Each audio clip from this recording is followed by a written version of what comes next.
Irmãos, eu gostaria só de compartilhar aqui de um texto da palavra de Deus. Irmãos podem estar sentados mesmo, mas eu gostaria só de ler um trecho aqui do livro de Ezequiel, no capítulo de número 3, Ezequiel capítulo 3. É um desafio para mim poder estar aqui com os irmãos, né, fazer esse fechamento, e a minha proposta, irmãos, é fazer um resumo, né, do que foi trabalhado durante esse trimestre, né, no livro de Ezequiel. Lá na nossa escola dominical nós usamos outra revista, mas eu tive acesso aqui à revista do livro de Ezequiel. Então eu não vou passar assim lição por lição, mas eu quero trabalhar alguns temas, algumas coisas que, pelo que eu percebi, apareceram em diferentes lições aqui sobre o trabalho, sobre o livro de Ezequiel. E esse texto aqui veio à minha mente para que a gente possa entender um pouco de como era o ministério do profeta Ezequiel. Então eu gostaria de começar lendo esse texto e depois eu quero passar por vários temas que os irmãos estudaram aqui nesse trimestre e que tenho certeza que serviram para a edificação dos irmãos, bem como para a minha edificação também. Ezequiel capítulo 3, eu vou fazer a leitura, peço que os irmãos acompanhem. Depois me disse: filho do homem, come o que achares, come este rolo, e vai e fala à casa de Israel. Então abri a minha boca e me deu a comer o rolo. E disse-me: filho do homem, dá de comer ao teu ventre, e enche as tuas entranhas deste rolo que eu te dou. Então o comi, e era na minha boca doce como mel. E disse-me: filho do homem, vai e entra na casa de Israel e dize-lhe as minhas palavras. Porque tu não és enviado a um povo de estranha fala, nem de língua difícil, mas à casa de Israel. Nem há muitos povos de estranha fala e de língua difícil, cujas palavras não possas entender.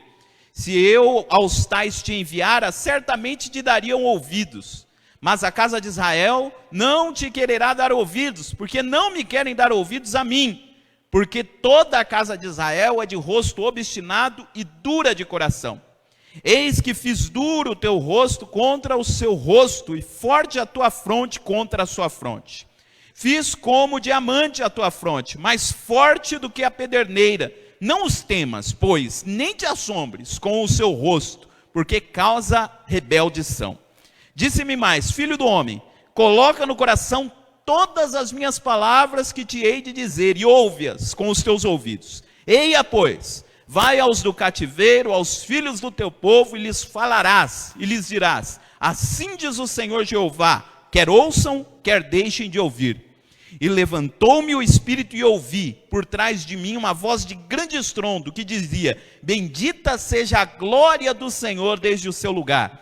E ouvi o barulho das asas dos animais que tocavam uma nas outras, e o barulho das rodas defronte deles, e o sonido de um grande estrondo. Então o Espírito me levou, e me levantou e me levou, e eu me fui muito triste, no ardor do meu espírito, mas a mão do Senhor era forte sobre mim. E vim aos do cativeiro até o Labibe, que moravam junto ao rio Quebar, e eu morava onde eles moravam, e fiquei ali 7 dias, pasmado no meio deles. Amém. Irmãos, nós vamos falar então sobre o livro do profeta Ezequiel, e eu escolhi esse texto para nós iniciarmos, do capítulo 3, porque é o texto que fala sobre a chamada do profeta Ezequiel. Chamada do profeta Ezequiel que começa lá no capítulo 1, e que até aqui no capítulo 3, ela é concluída, esse processo de chamada do profeta Ezequiel, para ser um atalaia, como já foi dito aqui nesta manhã, um atalaia do Senhor, nessa situação, nesta época difícil do povo de Israel. E nos assusta esse texto, por conta das coisas que Deus fala para Ezequiel, quando Ezequiel é chamado para ser profeta. E eu imagino se nós recebêssemos uma chamada da parte de Deus, do jeito como Ezequiel recebeu. Porque você percebe que quando Deus chama Ezequiel, nós vamos falar isso daqui a pouco, por que foi assim, mas quando Deus chama o profeta Ezequiel, ele diz para o profeta Ezequiel: estou te chamando para ser profeta, e eu já estou te avisando que não vão ouvir o que você vai falar. Imagina você receber uma chamada de Deus desse jeito: eu te chamei para você ser pregador, mas você não vai ser ouvido. E aí você diz: mas por que Deus está me chamando? E Deus falou para ele: você não vai ser ouvido. Pelo menos no começo do ministério de Ezequiel, ele não foi bem recebido, nós vamos falar sobre isso. Mas mesmo assim, Deus precisava que Ezequiel estivesse ali desenvolvendo o seu ministério. E nós vamos entender por que Deus chamou Ezequiel desta forma. E nós vemos já nesse texto inicial como isso mexeu com o coração de Ezequiel. Assim como Ezequiel recebeu o chamado, a Bíblia diz aqui que ele ficou 7 dias pasmado, sem ter o que falar. Depois ele se levantou e começou e deu início ao seu ministério. Mas antes de falar de Ezequiel, irmãos, a gente tem que ter em mente uma coisa. Ezequiel era um profeta. E o que significava ser um profeta na época do Antigo Testamento? O que era um profeta? O profeta era a pessoa que Deus chamava para ser o seu representante, para falar ao povo aquilo que Deus queria que o povo ouvisse. Ou seja, o profeta normalmente era chamado por Deus quando as coisas não estavam caminhando do jeito que deveriam caminhar. Então por que Deus chama o profeta? O profeta é chamado por Deus, lá no Antigo Testamento, para dizer, olha, Deus tem um projeto para a nação, Deus quer que o povo de Israel caminhe assim, assim, assim, só que o povo de Israel não está caminhando. O povo de Israel deve consertar a sua rota e vir para o caminho que Deus planejou. O profeta era chamado justamente por isso, para ajustar ao povo a vontade de Deus. Deus chamou o rei. O rei tinha que fazer as coisas do jeito que Deus queria. Quando o rei não fazia as coisas do jeito que Deus queria, lá vinha o profeta e dizia, olha, não é assim. E o profeta dizia, olha, você tem que voltar para o lugar. Então o profeta existe por conta dos nossos erros, por conta das nossas falhas. Bem diz a Bíblia que lá no céu não haverá profecia. Por que lá no céu não haverá profecia? Porque lá no céu é perfeito. Lá no céu não tem necessidade de ajustar nada, mas enquanto a gente está aqui na terra, há necessidade o tempo todo de ser ajustado as coisas. E por que a necessidade de ser ajustado as coisas? Deus sempre envia os seus profetas. Então essa é a função do profeta.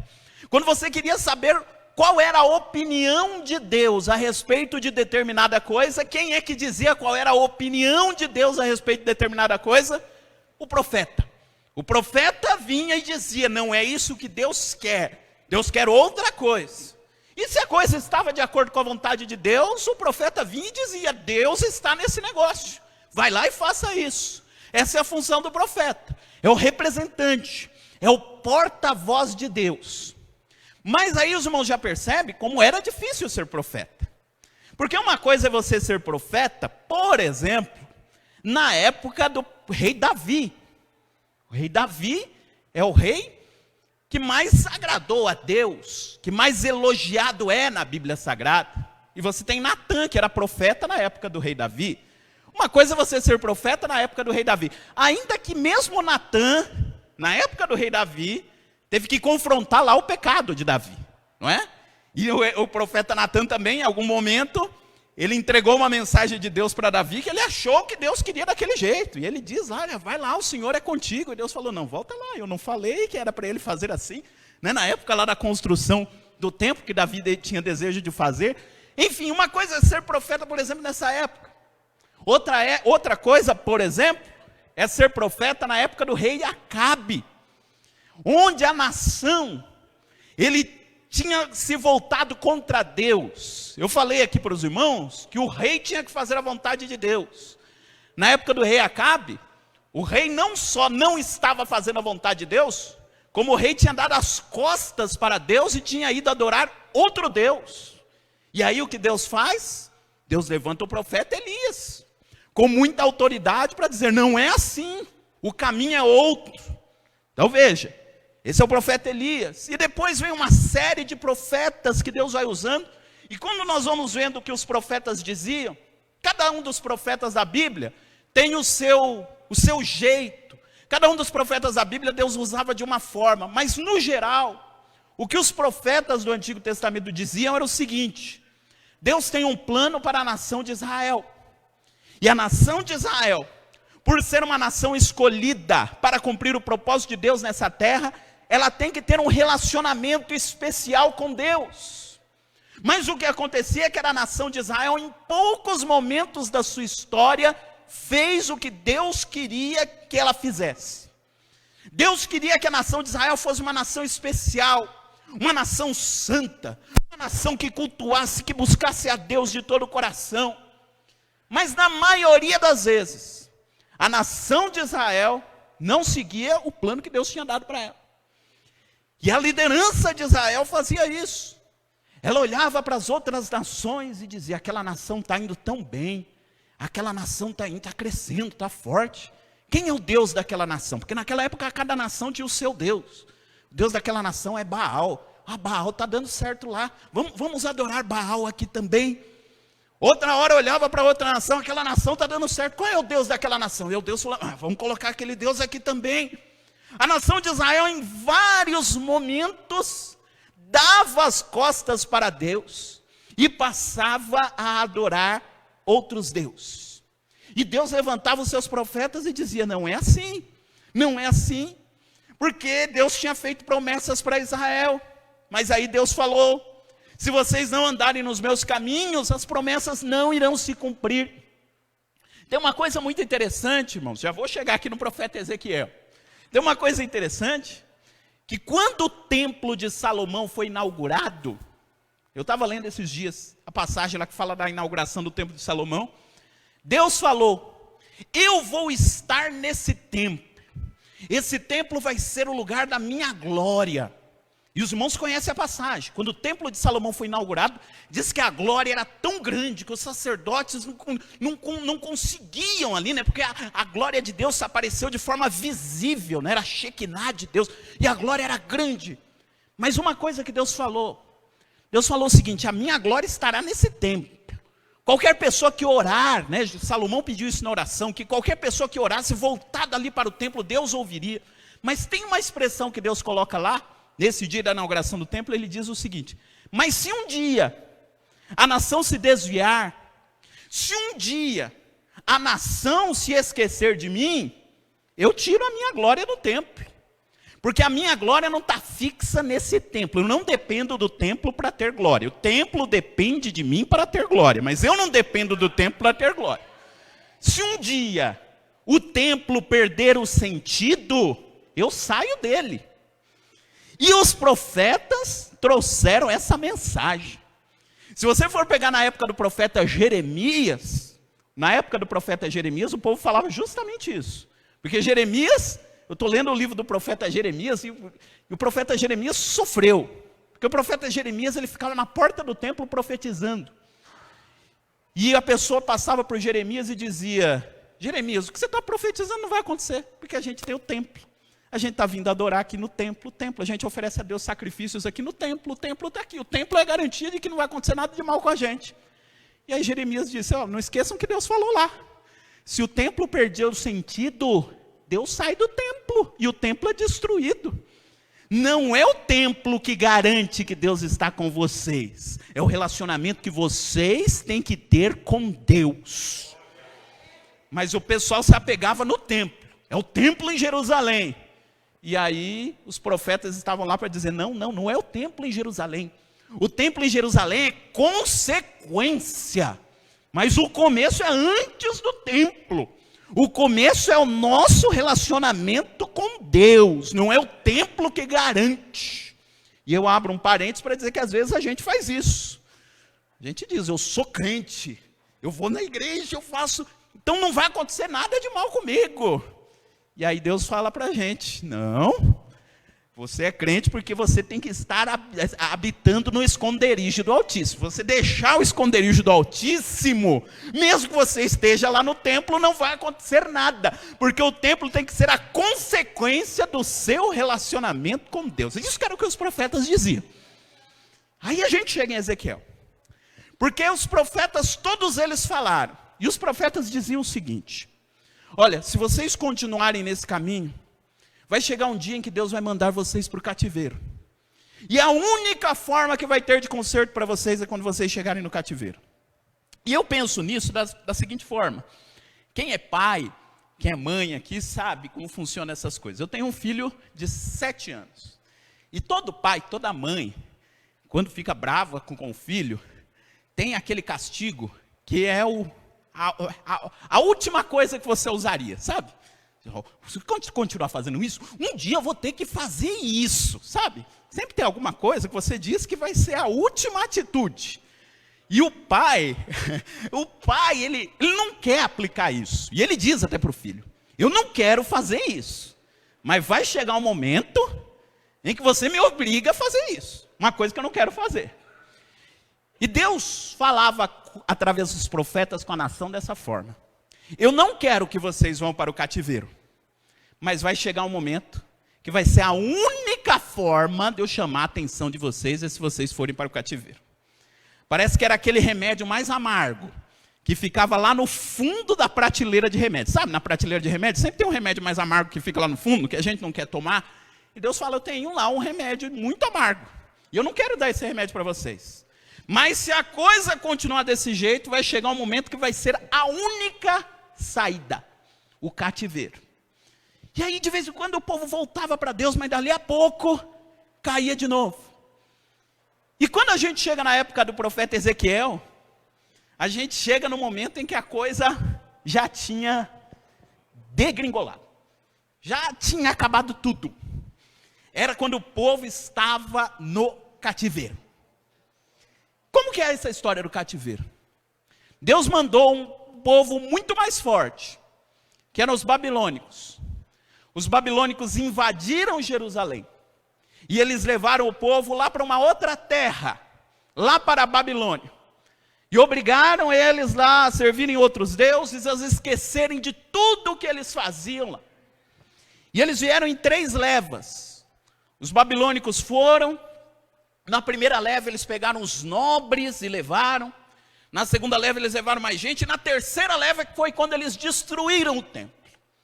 Ezequiel, ele era um profeta que foi chamado por Deus no meio dessa situação toda. Quando o povo estava em processo de ir para o cativeiro. Tanto é que Ezequiel ele foi para o cativeiro na segunda leva. Teve 3 levas, ele foi na segunda leva. Quando ele começa a profetizar, quando ele vai para o cativeiro, já tinha gente no cativeiro, tinha gente que ainda não tinha vindo do cativeiro. Quando ele começou a profetizar, o povo já estava no cativeiro, mas ainda tinha o templo lá em Jerusalém. E estava prestes a ser destruído. E por isso que Deus fala, não vão te ouvir. Porque no começo do ministério de Ezequiel, Ezequiel disse, ó, o templo vai ser destruído. E aí quem ouvia Ezequiel dizia o seguinte, mas o templo é a nossa única esperança. A gente não é o povo de Deus.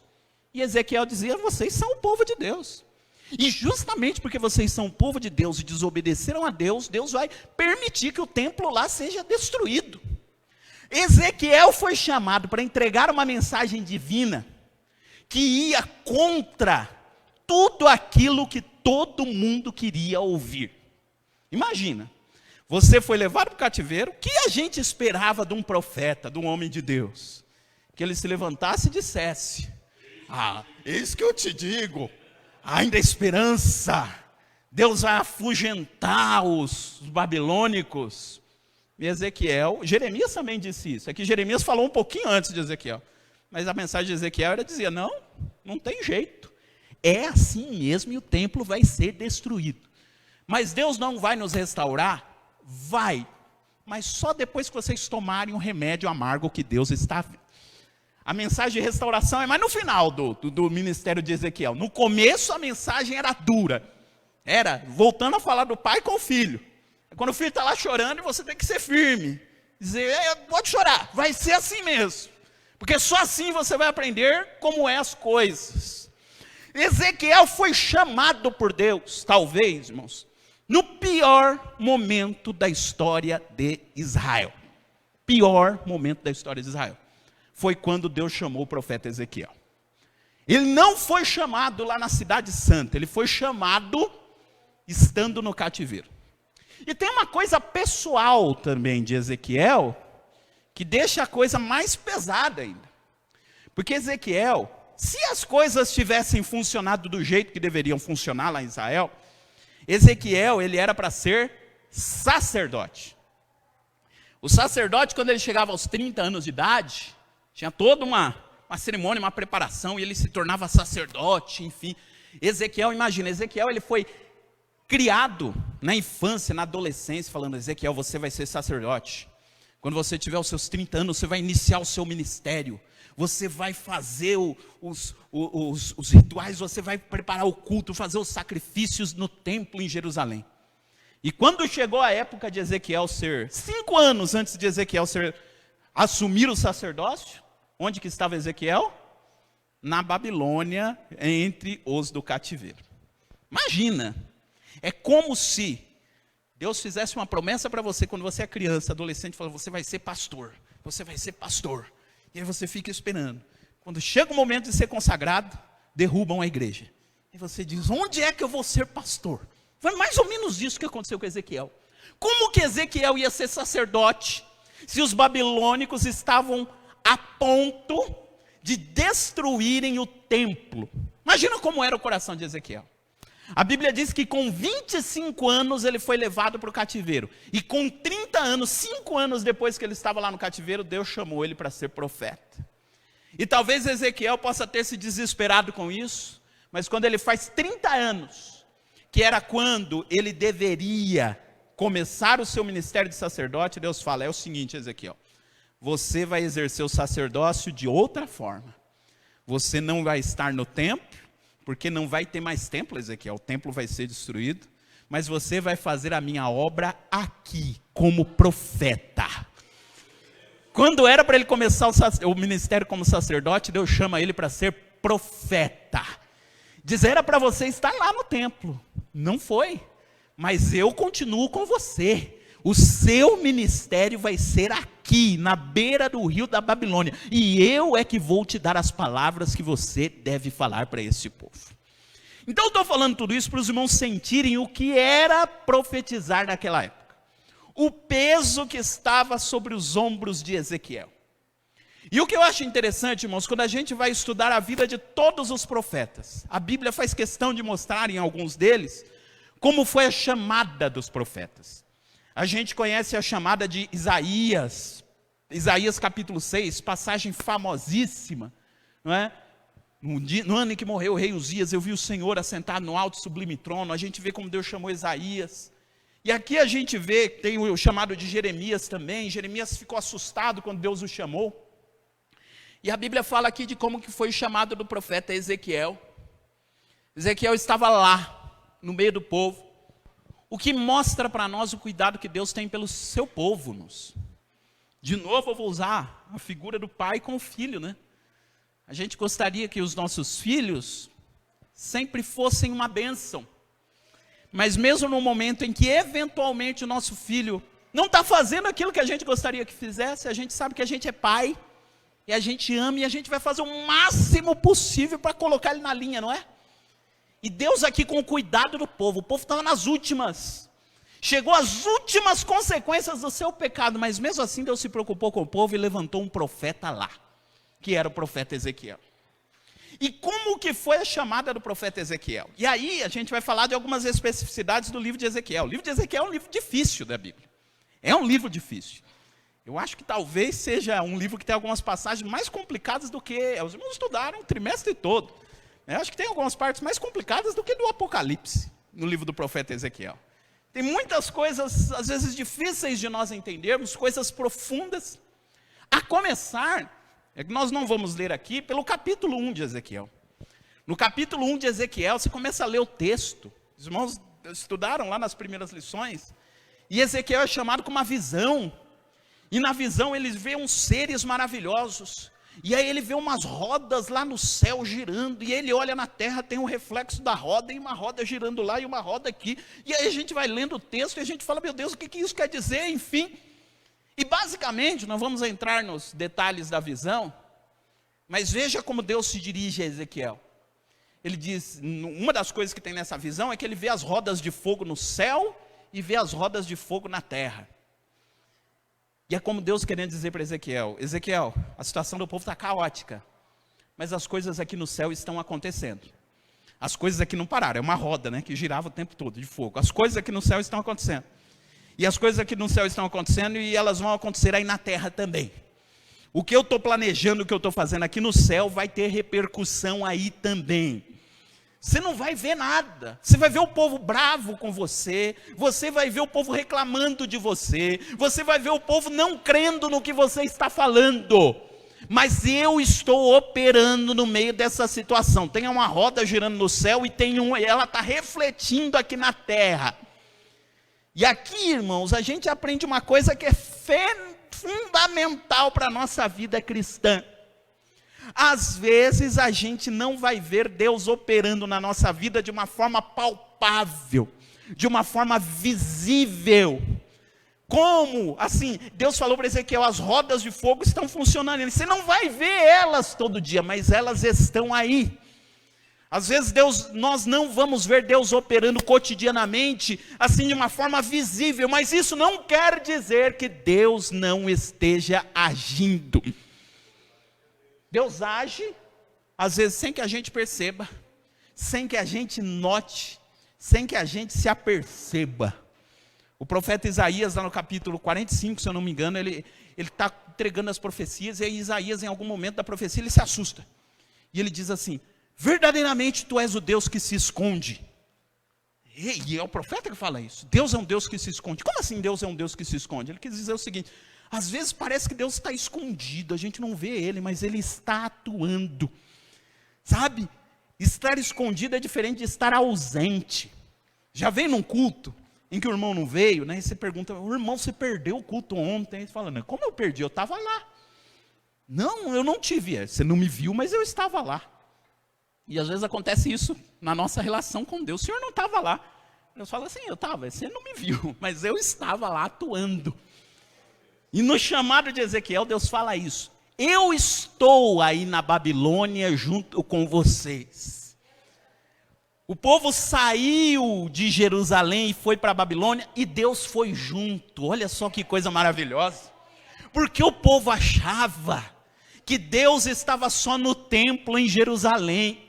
Eles achavam que Deus de Israel era igual ao Deus das outras nações, que Deus só estava no templo em Jerusalém. Se eles fossem encontrar a Deus, eles tinham que ir no templo em Jerusalém. E aí Deus ensina aquele povo para dizer o seguinte, eu não estou só no templo. Vocês foram para o cativeiro, eu fui junto com vocês para o cativeiro. Se no cativeiro vocês me buscarem, eu vou me manifestar a vocês lá no cativeiro também. Aleluia! Aleluia, porque as coisas de Deus não são como as coisas que a gente pensa e as coisas que a gente planeja. Aliás, não tem nada que possa surpreender a Deus, não é? É até o tema da lição de hoje, os planos de Deus, eles vão se cumprir. É que os nossos planos, às vezes acontece alguma coisa e vai por água abaixo todos os nossos planos. Né?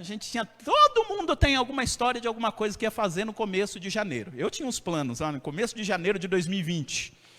Aí quando chegou março de 2020, mudou tudo. Todo mundo tem alguma história. Eu ia fazer tal coisa, mas veio a pandemia. E aí quem diga até que a pandemia virou a desculpa para tudo. Não, foi a pandemia, não deu certo. Mas de fato, a pandemia mudou o plano de todo mundo. Todo mundo foi pego de surpresa. E às vezes a gente acha que Deus também foi pego de surpresa, né?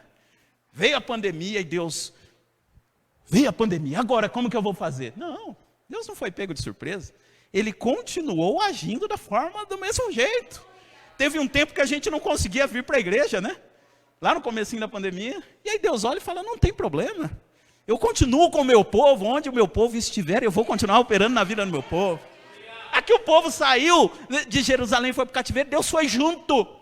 Foi lá chamar a atenção do povo lá para que o povo se voltasse para ele. E aí a gente chega, irmãos, ainda falando desse chamado de Ezequiel, eu acho muito interessante, porque aqui a gente entende como que Deus chamava os profetas, né? Porque no começo da visão de Ezequiel, na chamada de Ezequiel, ele come um livro. Não foi só ele que comeu o livrinho, né? João, lá no Apocalipse, também comeu o livrinho. Mas aqui Ezequiel, Deus dá para ele um livrinho e ele come na visão. E diz que na sua boca era doce como mel. E aqui a gente entende que todo profeta de Deus, antes de ser profeta, ele tinha que sentir nas suas entranhas a mensagem que Deus queria dar para o povo. Antes de eu te mandar, Ezequiel, você tem que sentir, você tem que comer o livro. Ou seja, a mensagem tem que estar dentro de você, nas suas entranhas. Por isso que ele comeu o livro. A mensagem entrou nele. Ser profeta de Deus é isso.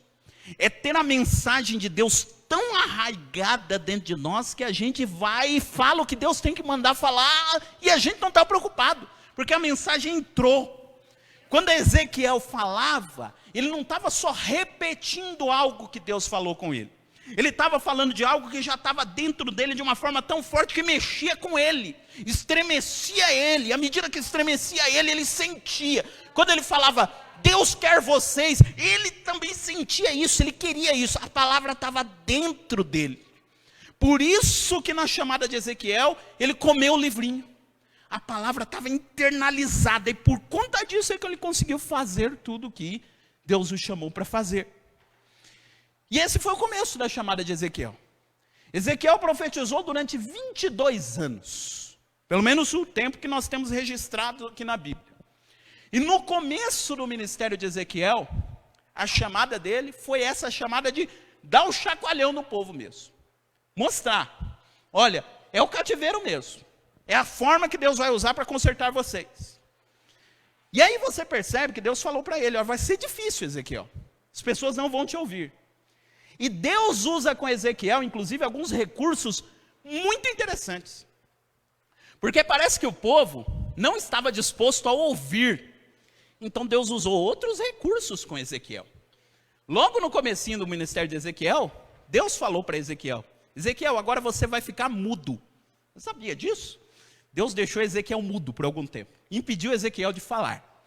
É um contrassenso, né? Porque assim, a gente pensa... Você vê um médico cirurgião. Um médico cirurgião, ele precisa das mãos. Imagina um médico cirurgião sem mãos. Não dá para ser. Né? Imagina um profeta que não fala. Né?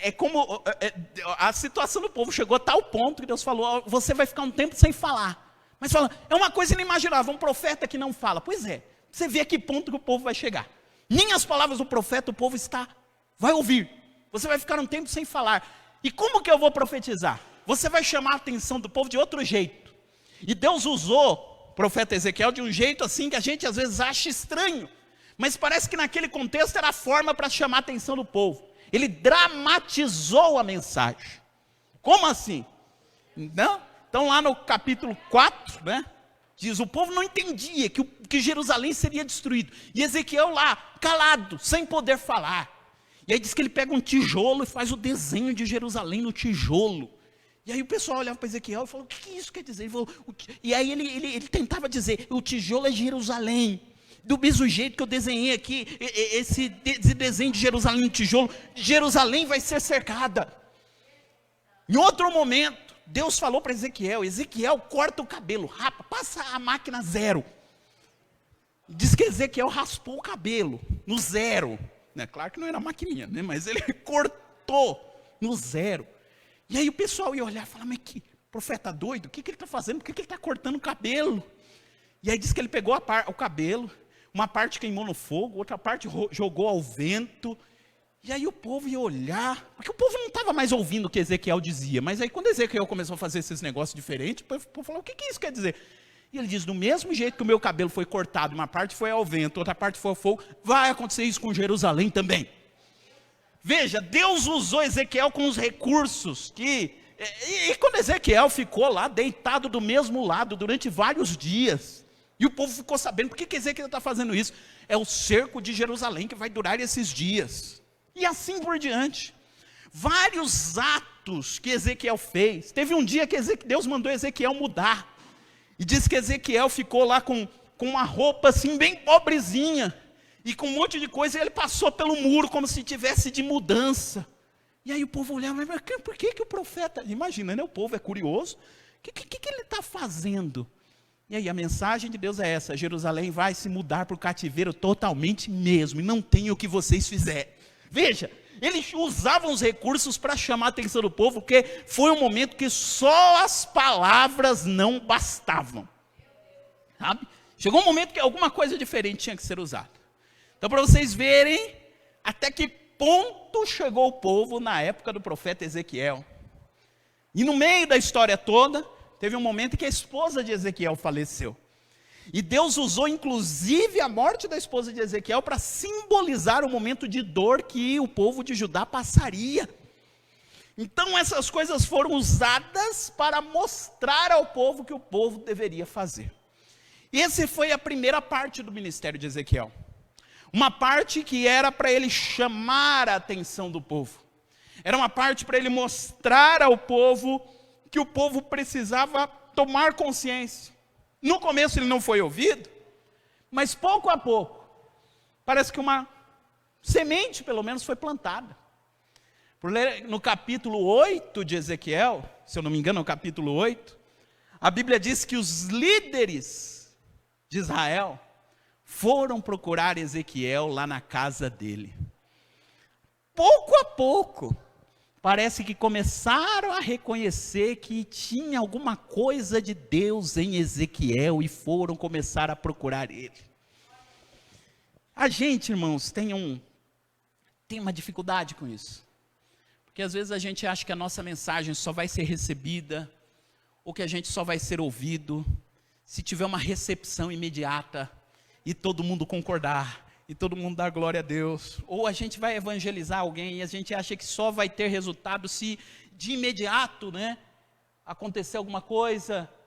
E às vezes vai acontecer isso sim, graças a Deus. Mas em outros momentos a nossa mensagem não vai ser ouvida. E porque a mensagem não foi ouvida, não quer dizer que não seja Deus quem colocou a mensagem na nossa boca. Isso aconteceu com Jesus, irmãos. Você gostaria de ouvir uma pregação de Jesus? Todo mundo gostaria. Pois a Bíblia diz que teve um sermão mais duro que Jesus pregou, lá depois da multiplicação dos pães, que o povo veio lá no outro dia buscar os pães, e Jesus falou: vocês estão vindo aqui por causa do pão. Vocês não estão vindo aqui por causa de mim, por causa da palavra. E os vossos pais comeram pão no deserto e morreram. E se vocês vierem só atrás do pão, vocês vão morrer também. Porque vocês têm que vir aqui pela palavra e não pelo pão. Falou isso para a gente. E a Bíblia diz que muitos, depois daquele dia, deixaram de seguir a Jesus. Imagina alguém falar para você: eu não vou mais ouvir os sermões de Jesus, não estou gostando. Jesus. E aí diz que Jesus olhou para os discípulos. Você acha que Jesus estava preocupado?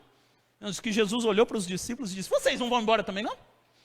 E aí Pedro, cheio do Espírito Santo, disse: para quem iremos nós? Só o Senhor tem palavras de vida eterna. E ele não diz, para onde iremos nós? Ele diz para quem. Ele entendeu que o caminho para o céu era Jesus, era a pessoa de Jesus, que ele tinha que estar ligado na pessoa de Jesus. Então era isso. Às vezes a nossa mensagem não vai ser recebida, mas isso não quer dizer que não tenha sido mandada por Deus a nossa mensagem. E às vezes o resultado vai vir lá na frente daquilo que a gente falou. Aleluia. Bom, vamos para frente aqui, senão não dá tempo. E aí Deus usa Ezequiel com as dramatizações. Teve um momento em que Ezequiel, para chamar a atenção do povo, disse que ele batia o pé, batia a palma, e o povo parava para ouvir Ezequiel. Cortou o cabelo, como eu falei. Teve um momento em que Ezequiel comeu alimentos racionados. Não comeu de tudo. O pessoal falou: por que Ezequiel está falando isso? E ele dizia: porque o alimento vai ser racionado para Israel. Enfim, várias situações ele usou para chamar a atenção do povo. Isso no primeiro momento, no primeiro período da mensagem de Ezequiel. Mas quando a gente começa a caminhar mais para o final do livro, a gente vai para um segundo momento do ministério de Ezequiel, que é um momento em que Deus começa a usar Ezequiel para trazer mensagens de esperança e de restauração para o povo. Porque no primeiro momento o povo precisava sentir o gosto amargo do remédio. Mas pouco a pouco aquilo foi mexendo com o povo. Tanto é que os irmãos vejam, Deus não mandou o povo para o cativeiro porque não gostava do povo. Pelo contrário, foi o remédio que Deus encontrou para curar o povo. O maior problema do povo antes de ir para o cativeiro era idolatria. Depois do cativeiro, nunca mais você viu o povo de Israel sendo idólatra. Cometeram outros erros, sim, mas o da idolatria Nunca mais. Porque eles perceberam que Deus estava com eles mesmo lá no cativeiro. Deus curou eles da idolatria com o cativeiro. Por isso que Deus mandou eles para lá. Foi um caminho difícil, mas era o caminho necessário. E aí, depois, a partir de determinado momento no ministério de Ezequiel, Deus usa Ezequiel para trazer mensagens de ânimo e de restauração para aquele povo. E aí a gente entra na passagem, no texto, que talvez seja o texto, talvez não, é com certeza o texto mais famoso do livro de Ezequiel. Quantas mensagens a gente já não ouviu sobre Ezequiel, capítulo 37, do Vale de Ossos Secos. E o que é essa mensagem do Vale de Ossos Secos? É o segundo momento do ministério de Ezequiel, que são as mensagens de restauração. Também não vamos ler, mas os irmãos conhecem bem a palavra, tivemos uma lição sobre isso, os irmãos tiveram uma lição sobre Ezequiel 37. Deus dá uma visão para Ezequiel, e diz que nessa visão, ele enxerga um vale de ossos sequíssimos. Você consegue imaginar o que é você estar num vale, num lugar bem grande, cheio de osso, e osso seco, o texto diz que era osso sequíssimo, um monte de osso, espalhado assim. E eu acho assim essa passagem tão profunda, porque Deus chega para Ezequiel e diz: filho do homem, poderão viver esses ossos? Olha como Deus fala para Ezequiel: Ezequiel, na sua opinião, você acha que esses ossos aí podem viver de novo? E por que Deus faz essa pergunta para Ezequiel? Pelo seguinte: porque do jeito que estavam aqueles ossos secos, era o jeito que o povo de Israel estava se sentindo. O povo de Israel se sentia como um vale de osso seco. Se tem muito osso, irmão, osso só existe em lugar onde um dia teve vida, sabe? A pessoa está só pele e osso, um dia a pessoa foi forte, mas agora só sobrou osso, sabe? Ossos secos, quer dizer, gente morta, gente que um dia tinha muita vida, e era muito osso, quer dizer, era muita gente viva, e agora era só osso, osso seco, espalhado, sem corpo, sem nada, só os ossos. E a pergunta é: você acha, Ezequiel, que esses ossos poderão sobreviver? O que estava por trás da pergunta de Deus? É assim, era a pergunta que todo o povo de Israel fazia. Será que um dia a gente vai voltar a ser o que a gente era no passado? Será que um dia a gente vai voltar a ser o povo de Deus forte e poderoso na terra? Será que um dia Deus vai estar conosco de novo e a gente vai voltar a viver aquilo que Deus tinha feito para nós? Será que um dia a gente vai deixar de ser osso seco? E o profeta responde, na minha opinião, da melhor maneira possível. O que Ezequiel responde? Senhor Jeová, o Senhor é quem sabe. Quer dizer, lá no fundo da resposta de Ezequiel, assim, se o Senhor quiser, eles podem voltar. Mas isso depende do Senhor. Mas aí, Deus fala para Ezequiel de uma forma surpreendente. Ele diz: então profetiza sobre esses ossos para que vivam. Olha o que Deus fala. Profetiza esses ossos para que vivam. Deus está falando para Ezequiel o seguinte: Ezequiel, eu posso fazer os ossos voltarem a viver. Mas você precisa cumprir o seu ministério para que isso aconteça. Se você não profetizar, eu não vou dar vida aos ossos. Veja, a sua responsabilidade não é dar vida aos ossos. A sua responsabilidade é profetizar. Você profetiza e eu dou vida aos ossos. Você, Ezequiel, não precisa se preocupar em sair no vale de ossos secos e tentar montar os ossos. Fazer o quebra-cabeça com os ossos, pegar um osso, tentar encaixar no... Não precisa fazer nada disso. Você só tem que profetizar. Você tem que cumprir o seu ministério. Você cumpre o seu ministério, enquanto você cumpre o seu ministério, eu vou colocar os ossos no lugar. E essa é a mensagem também que é para nós. O que é exercer o ministério? E cada um de nós aqui tem um chamado de Deus. Todo mundo aqui tem um chamado de Deus. Deus nos chamou para fazer alguma coisa. Às vezes a gente acha que Deus só chama para fazer alguma coisa quem está no púlpito. Não, tem muita coisa para fazer no reino de Deus. Tem coisa que a gente faz no púlpito e tem coisa que a gente faz fora do púlpito. Mas todo mundo Deus chamou para fazer alguma coisa. Há quem diga que o membro de banco é o prego só, né? Deus chamou todo mundo para estar envolvido em alguma coisa. E Deus faz as coisas acontecerem quando a gente cumpre o nosso ministério. E às vezes a gente acha que porque Deus nos chamou, por exemplo, para pregar ou para pastorear, que a gente tem que dar jeito na vida da pessoa. Olha, você vai dar jeito. E aí Deus está falando, não é você, Ezequiel, que vai dar jeito, sou eu que vou dar jeito. Você tem que pregar. E o que eu faço, é eu que faço. O pregador se orgulha. Eu preguei.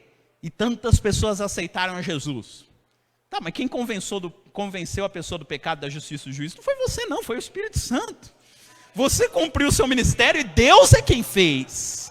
E aí Deus fala para Ezequiel, eu vou restaurar o povo, mas você precisa exercer o seu ministério. Irmão, tem um monte de coisa no mundo aí que Deus quer fazer. Mas para que Deus faça esse monte de coisa, a gente tem que cumprir aquilo que Deus colocou na nossa mão para fazer. Deus te chamou para pregar, pregue para Ele fazer as coisas lá. Deus te chamou para cantar, cante. Quando você canta, Deus é quem vai fazer. Não é você que vai fazer, é Ele que vai fazer. Mas você canta e Ele faz. É isso. Ezequiel, eu preciso que você profetize, para que eu possa agir. E disse que Ezequiel profetizou. E os ossos, milagrosamente, começaram a se encaixar um no outro. Mas ainda não tinha vida. E ele diz, profetiza de novo, para que esses ossos ganhem vida e se formem num grande exército. Eu tenho um plano ainda com Israel. O plano vai se cumprir. E eu estou usando você para fazer o plano se cumprir. Deus não quer que o mundo caminhe do jeito que está. Você acha que Deus quer que o mundo seja essa bagunça que está aí? Você acha? Não, Deus tem um monte de coisa para fazer. E Ele vai plantando os crentes em determinados lugares para exercerem os seus ministérios onde passam, para que Ele possa fazer as coisas acontecerem. Ele junta os ossos e dá vida. Essa é a mensagem. A mensagem do Vale de Ossos Secos é a mensagem da restauração que Deus queria dar para o povo. É igual a outra visão que ele teve lá na frente, que os irmãos tiveram outra lição, falando sobre o poder das águas, o rio, sabe? Que Deus vai chamando Ezequiel para ele ir entrando no rio. O povo se sentia seco. E aí Deus dá uma visão para ele de rio. O povo está se sentindo seco? Olha o que eu tenho para o povo. E diz que Ezequiel ia entrando e Deus ia chamando, vem mais, ó, o rio vai produzir vida. Onde esse rio vai passar vai ter vida. É uma mensagem de restauração. Isso é tão maravilhoso, irmãos, porque a gente pode sentir até aqui na minha fala, né? Quando a gente está falando no começo do ministério de Ezequiel, a gente fica assustado. A gente aperta os cintos, a mensagem era dura. Mas no final, tem a mensagem de restauração. Eu estava falando isso ontem, quando a gente estava vindo da igreja, né? Quando Deus pega no nosso pé, sabe? Quando Deus chama a nossa atenção, no começo é duro. Mas o propósito final dele é o amor que Ele tem para conosco. O propósito final é de restauração. Ele pega no pé, mas porque Ele nos ama. E porque Ele quer fazer algo maravilhoso conosco. Aleluia.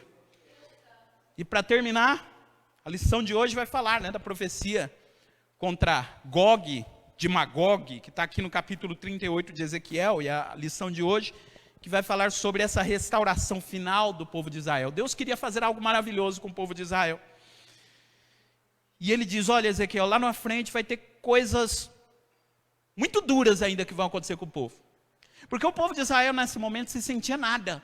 Se sentia um osso seco, se sentia alguém muito pequeno diante de nações muito mais poderosas. E aí Deus fala para Ezequiel, olha, pode até se levantar um povo forte contra vocês. E aqui no caso é Gog e Magog, que são os nomes que aparecem na profecia do capítulo 38 e 39. Tem toda uma discussão sobre esses textos, não é sobre isso que a gente quer falar. Eu quero só trazer essa mensagem que está por trás desse texto. Que diz que ainda que um povo muito forte se levantasse contra o povo de Israel, Deus daria vitória para eles. Porque assim, o povo lá no cativeiro achava que o problema era os babilônicos. Nós estamos assim porque os babilônicos vieram e acabaram com a gente. E aí Deus falou assim a mensagem de Deus para Israel era o seguinte: não, vocês acham que o problema é os babilônicos? Babilônico não é o problema. Porque eu acabo com os babilônicos a hora que eu quiser. O problema não é os babilônicos. O problema é o coração de vocês. Se o coração de vocês voltar para mim, Babilônia é o de menos. É Jesus quando acalmou a tempestade. Estava todo mundo com medo que ia morrer e tal. Senhor, vou acordar Jesus. O Senhor não vê que a gente está morrendo e tal. Aí Jesus vai lá, acalma a tempestade e diz lá para o mar: ó, quietinho, sossegai. Acabou. É como se Jesus estivesse dizendo: vocês acham que o problema é o mar? O mar é o de menos. Eu acalmo a tempestade a hora que eu quiser. O problema é a fé de vocês. Vocês achavam que iam morrer. O problema não é o mar. O problema é o que está no coração de vocês. O problema é o quanto vocês confiam em mim. Aleluia. A gente achou que o problema era a pandemia. O problema não era a pandemia. É o quanto a gente confiou em Deus no meio da pandemia. E às vezes a gente acha que é um problemão que está diante de nós aí, e diz: Senhor, e aí Deus fala: esse problema é o de menos para mim. A grande questão é como está o seu coração no meio dessa situação toda. E essa é a mensagem do profeta Ezequiel: de voltar o coração do povo para ele no meio daquela situação. E aqui eu concluo, irmãos, eu atrasei já 1 minuto, e uso mais 30 segundos aqui para concluir. Mas eu digo aqui para os irmãos, que a gente, chegando ao final desse trimestre, eu acho que tem 2 principais lições que a gente tira do ministério de Ezequiel. Talvez em determinados momentos a gente se coloque como o povo que ouvia Ezequiel. Um povo que, rebelde a princípio, mas que depois começou a perceber o cuidado de Deus para com ele.